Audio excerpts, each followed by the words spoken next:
안녕하세요. 법무사법인 기린의 전영기입니다. 최근 많이 바뀌었어요. 그 중에서 공공재개발과 관련된 법률이 도시정비법이라고 얘기하는데, 이 법은 지난 7월 14일 날 개정이 돼가지고 지금 시행을 하게 되었고요. 그 다음에 또 한 가지는 도심 공공주택 복합개발에 대한 공공주택특별법이 역시 7월 20일 날 통과가 됐습니다. 그래서 9월 21일 날 시행을 앞두고 있습니다.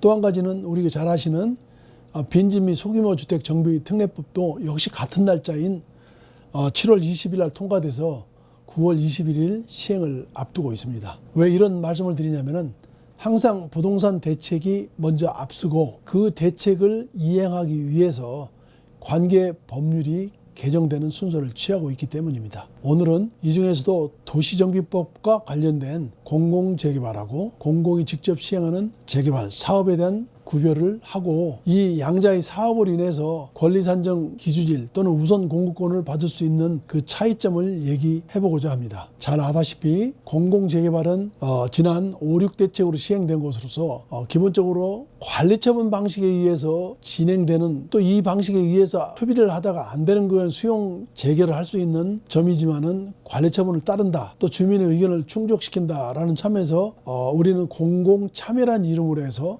시행을 하고 있습니다. 반면에 아직 통과가 안 된 수용 방식인 공공 직접 시행 방식은 첫 번 시행부터 아예 관리처분을 없애버리고 토지를 그 공공기관에다가 이전을 해주고 나중에 수용 방식에 의해서 공급을 받게 되는데, 전자를 권리산정 기준일이라고 표현한다면 수용 방식에서는 공공이 사업 시행자인 사람들이 언제 주택을 공급해 줄 수 있는 그 기준일을 정해서 설명하고 있기 때문입니다. 큰 틀에서 먼저 목차를 정해보면은, 공공재개발의 경우에는 공공이 단독으로 하든지 또는 조합과 공동으로 하는 경우가 있고, 공공 재건축도 마찬가지인 것이죠. 그러나 공공이 직접 시행하는 정비사업은 공동으로 하지 못하고 공공기관이 단독으로 한다는 것이죠. 그래서 이런 양자의 차이가 있다. 이것을 여러분들은 유념해 주시기 바랍니다. 자, 그러면 민간이 시행하는 재개발 사업하고 요번에 새롭게 바뀐 공공재개발 또는 공공참여재개발은 도대체 어떻게 다른 것이냐?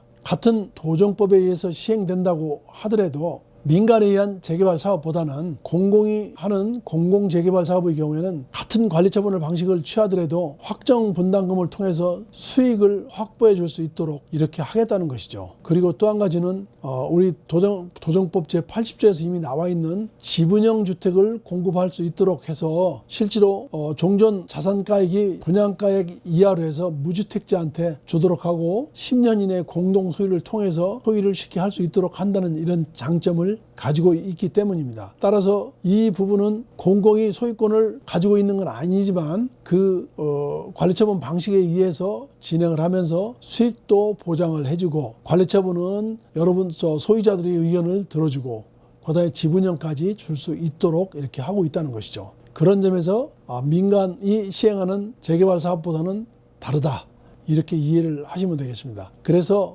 이 사업의 경우는 그럼 어떻게 시행을 했느냐 해서, 먼저 2021년도 1월 14일 날 국토부는 이런 보도자료가 나왔어요. 1차 공공재개발의 경우는 후보지를 8개를 아직 선정을 했어요. 그 선정을 한 것이 우리도 잘 아는 동작구에 있는 흑석 2구역, 그다음 양평 13, 용두 1-6, 그 봉천 13, 신설 1, 양평 14, 신문로 2-12, 강북 5 이렇게 했던 것이죠.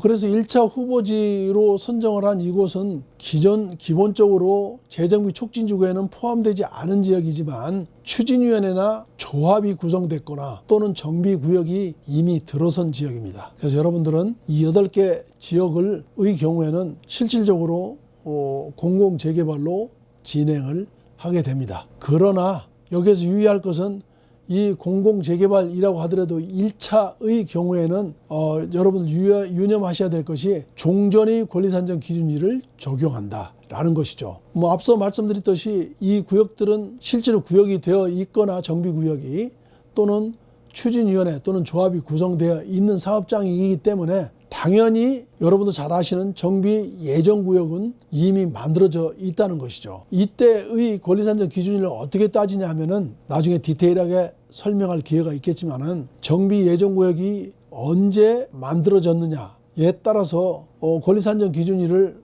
서울시에서 얘기하는 2003년도 12월 30일로 갈 것이냐, 아니면 도정법에 의한 정비구역 지정고시된 날을 그 이후로 해서 권리산정 기준을 정할 것이냐를 정하는데, 그 중에서도 정비 예정구역이 있는 1차의 경우에는 대부분 2010년도 7월 15일 이전에 정비 예정구역이 다 되어 있기 때문에 2010년도 7월 15일 그 도시정비 조례에 따라서 종전의 조례를 적용을 받게 된다는 것이죠. 자, 예를 들어서 말씀드린다면은 정비 예정구역이 실질적으로 만들어지게 된 것이 2010년도 7월 20일이다 라고 했을 경우에는 서울시에서 주장하고 있는 2003년도 12월 30일이 아닌 2010년도 7월 16일의 조례를 적용을 받게 된다는 것이죠.